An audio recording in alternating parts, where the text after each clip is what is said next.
Bama-Q is back on the road with a new flaming hot show, The Stakeout. We're stoking the fire and raising the stakes as the country's top grill masters go for broke. Watch dreams come true while others go up in smoke as the teams chase points, bragging rights, and trophies. So gather around the pit, it's Bama-Q time. I'm Lisa Blackwell, and we're here at the Jubilee Suites in Fairhope, Alabama, where a group of creative and talented cooks have descended on this place to create some of the most amazing recipes you've ever had. We've got cooks here from across the U.S. and Canada. You'll be amazed at what they create.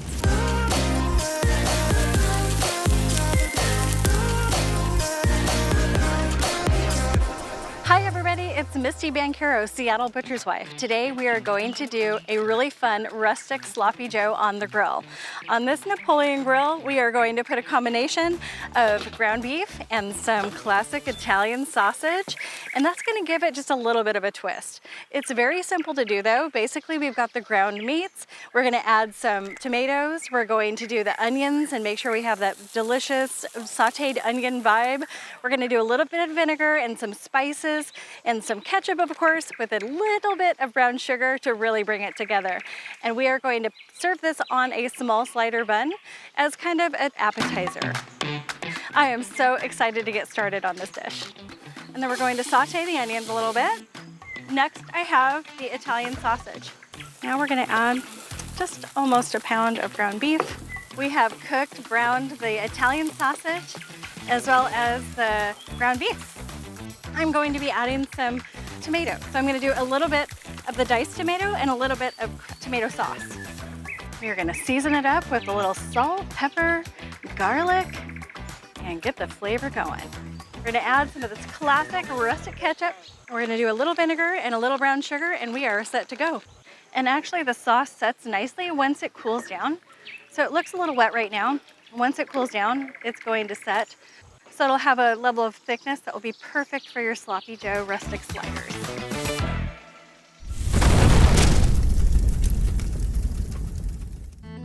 America's pig farmers are committed to producing safe, nutritious food.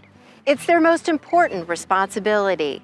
Food safety is top of mind in everything they do on the farm and involves everyone from caregivers and veterinarians to those who transport pigs to market, all to ensure that you can enjoy eating pork with confidence.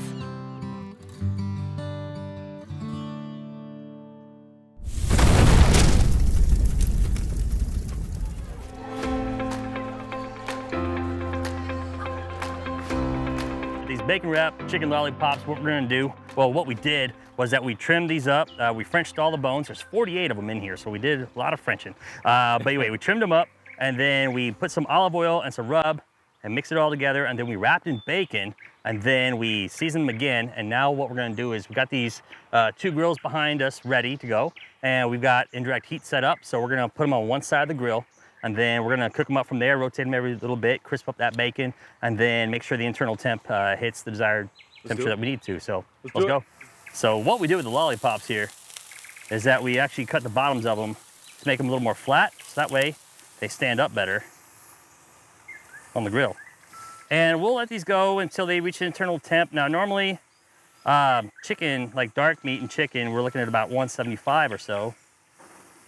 So we'll have them on the grill for then, until then. Chicken doesn't get enough love, I don't think. No. And so we're bringing it back. Bring it back, that chicken love. Nothing like Utah and Michigan get together on some chicken love, right? Reunited, and it feels so good.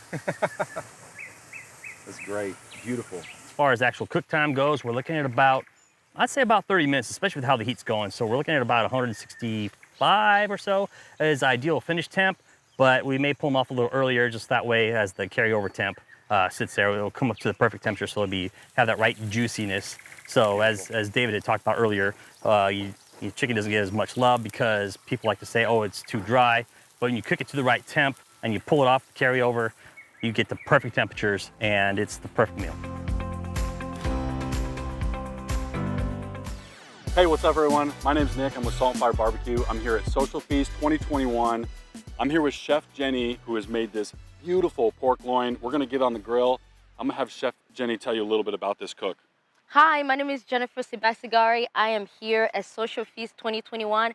I made an amazing, incredible Cajun-style pork loin bone-in with the ground mustard crust. This is exactly what you need at home, super easy, few ingredients. So let's get it grilling.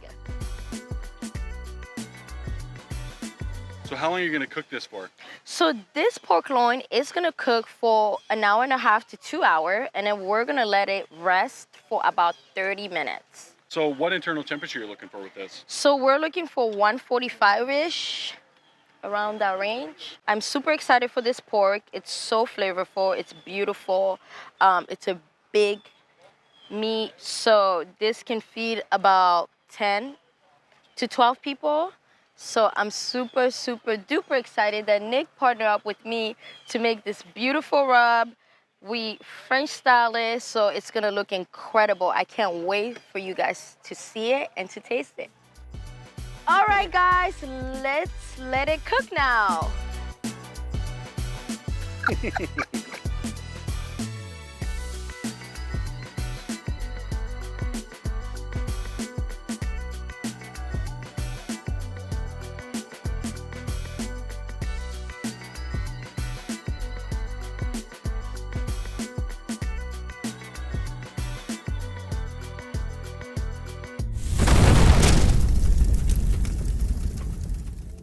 Pig farmers use rigorously tested technology to ensure that pork is high quality and safe.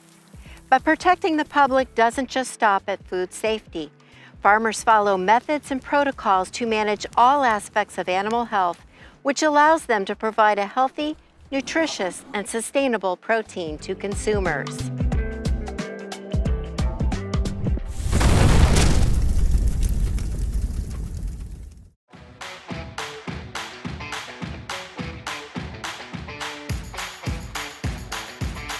Hey, what's up guys? My name's Nick, I'm with Salt and Fire Barbecue. We are here at Social Feast 2021. I am with Brad with Chili Smoke, and we are cooking up some gochujang pork belly chili. I'm gonna let him tell you all about it, but we are very, very excited.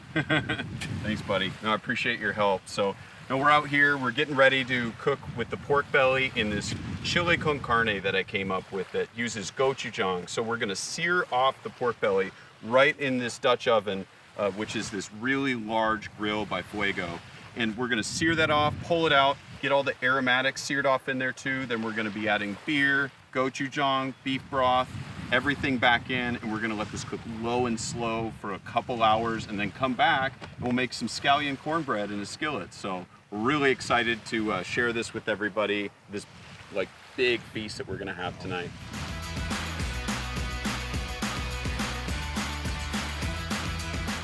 Now we have this delicious porky fat to sear all the veggies. We got about a cup and a half of red onion and 2 whole serranos, kind of like with a fine chop. We're just gonna mix that in with the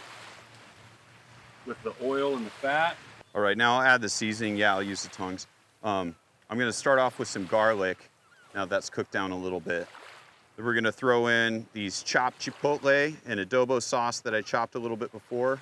This is gonna add the second base. So we've already got 2 chilies in here, spicy, sharp serranos, and smoky chipotle. All right, I'm gonna add a little bit of black pepper just to build another body, and then some cumin, which is nice and earthy. Give it another little spice there. I'm gonna let this cook down for a little bit so the oils and fats bloom all those spices together. All right, guys, we're gonna put the pork belly back in now that we've cooked down the veggies. Get this in here. Actually, I'm just gonna go ahead and just pour it in. This is a mix of gochujang and some beef broth. I just dissolved it down so that the gochujang isn't all clumped together when I pour it in. This is gonna be kind of the base. So this is the 3rd layer of heat. A lot of savory flavors coming through here. I'm gonna do 2 more cups of beef broth. We're gonna add a little bit of brown sugar, a few bay leaves, and then, sorry, but we gotta cook with beer. We're gonna do about a cup of beer. And now we're gonna let this roll a little bit. Once it does, I'll go ahead and put the lid on and basically let it braise low and slow for a couple hours. We'll probably move the coals around so that we can get it to simmer. I'll stir it every so often and we can eat, so. We'll come back and add in the scallion cornbread that's gonna pair with this. So we'll have the scallions, the gochujang. It's gonna be a really fun Asian spin on some Southwest food.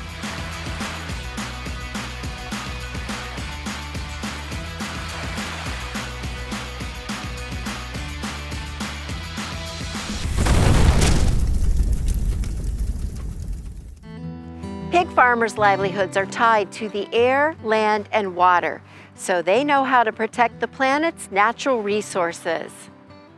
Over the past 6 decades, pig farmers have reduced environmental impact by using 75.9% less land, 25% less water, and 7% less energy. Carbon emissions have been reduced by 7.7%.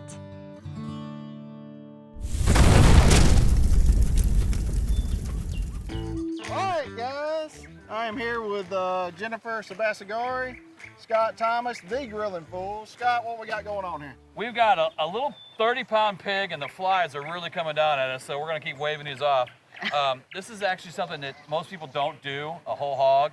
But a whole hog doesn't have to be 300 pounds. You can do a little guy like this and feed a crowd. They're not that expensive. Any butcher can get one of these with a week's notice or even less. We're gonna cook it butterflied out. We're gonna lay it out flat, and we're gonna cook it over open fire over here. So let's start by flipping the sucker over. And all right, now we need to flatten her out. Okay, so we get in here, and you just cut along the bones. Let's just give it a whack. Got a little ice. Right in there. What's that? Right there. Damn it. Yeah, that finger. Here we go. There you There we go. Here we go. So we're cutting down the spine where the ribs connect to the spine, and then we'll flatten these out. Just like Give me that. Let's get this other side too.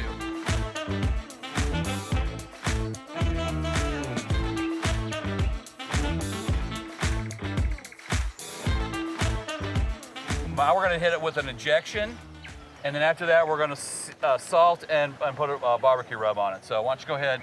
We're going to inject the hams and the shoulders mainly. Yep. So we're gonna get in here. Don't want to puncture the skin. And why do you want to inject it? Gives it flavor, keeps moisture in it. Okay. The biggest thing is, we're going to season the outside of this, Right. and it's going to get salt, the rub, the seasoning, the salt, and smoke, but the inside's not going to get that. Okay, so we're gonna get in here with this, and it's gonna add some flavor right into the middle, and then that's gonna help it stay juicy, stay moist. Let's hit it with, you ready? I think we're ready to hit it with some salt, and then you wanna come in behind me with some rub. We're gonna put this up over a fire like this. If you're doing this at home, and you can do it on a flat cooker, one of the beautiful things about this method is that these ribs form a little basin, and they're gonna fill up with juice as you cook. And it's just gonna keep all of this just incredibly juicy. It's like eternally basting while the whole thing is cooking.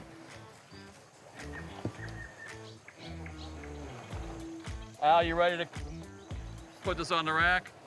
What's that? We have to see if it fits, right? Maybe it doesn't fit, but We'll see. if not, we...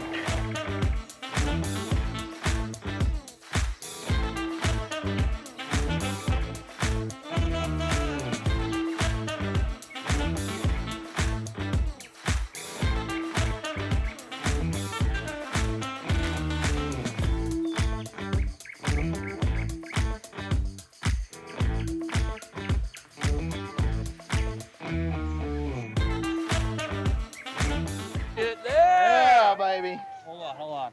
Let's see. Let's take a picture like this. Nice. I'm too short, Scott. I need to be like right here. Can someone get her a stool, Please. cooler? A cooler. Hold on, let's flip around. It's actually prettier over here. Oh yeah, there you go. There we go.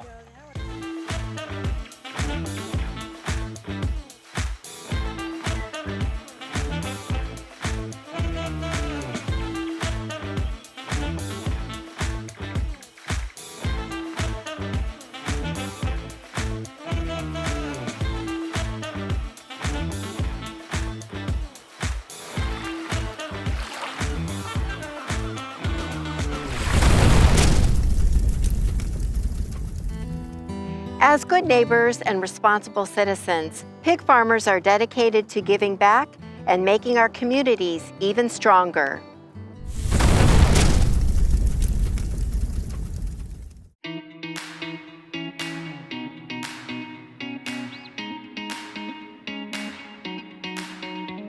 Good morning, everybody, and welcome to Fairhope, Alabama. We're out here. I am Brad Pros with Chilies and Smoke with my friend, and we are going to be cooking this porchetta today. I am so excited about this. So what we have done here is we have butterflied a pork loin, seasoned it with the chimichurri rub, and then we've scored the inside of the pork belly, and then we've rolled it up here. And Angelo is my friend who is a butcher, and he has graced me with his help and tying up some of these knots. So I'm gonna let him kind of show you how some of those loops are done, and then I'll talk to you a little bit more about the process.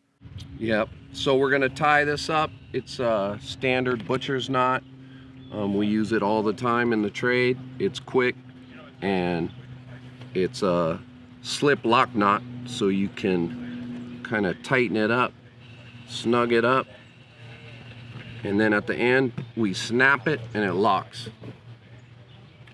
And we'll do that a couple times here to snug up the last of this porchetta. Now these flavors are not necessarily traditional. We're just inspired because we've been cooking a lot of Brazilian and Argentinian food this week. So we really wanted to incorporate it in here. You can see it's nice and juicy on the outside. That's not gonna help with the crispy skin. So what we'll do is after he's done, we're gonna throw it on our Napoleon grill back here, about 350 to 400 degrees. And once that starts to dry off, over time, we're gonna brush it with some vinegar just to make sure that we're gonna be able to get a nice crispy skin for the finish. And we'll do one more here. There we go. To snug it up. Nice work. And there we are. Check that out, guys. You can see where the seam is here. We've got a really fun shape that we're gonna have at the end when we slice through. It's gonna be really cool, so stay tuned. We're gonna get this thrown on.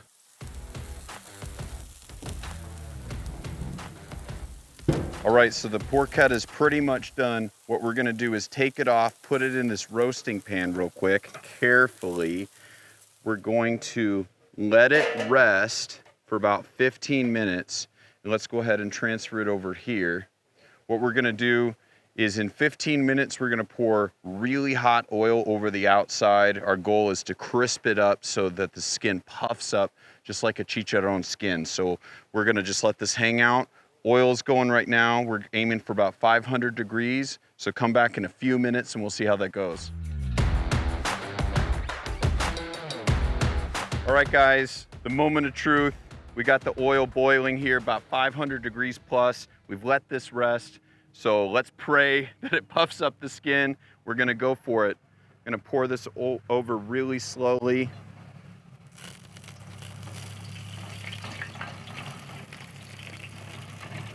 It's puffing a little. Let's keep going.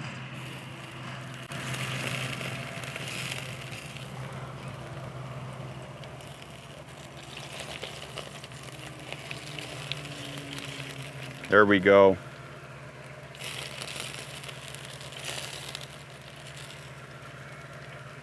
This is gonna be nice and crispy when we slice into it.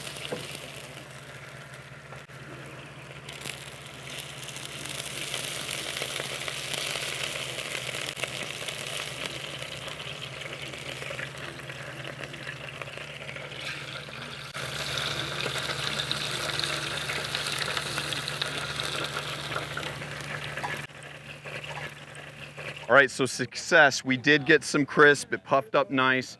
It's really hot right now, so we're gonna just let it rest for about like 5 minutes or so. Slice into it. I cannot wait. Stay tuned.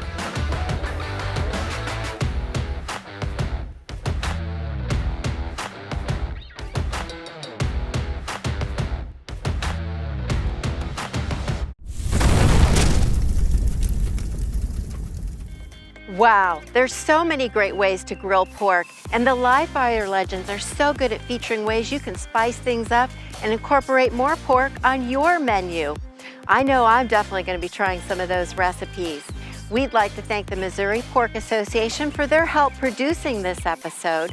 For more great recipes and more information about pork, go to their website, pork.org. We hope you enjoyed this special episode, and we'll see you next time on Bama-Q.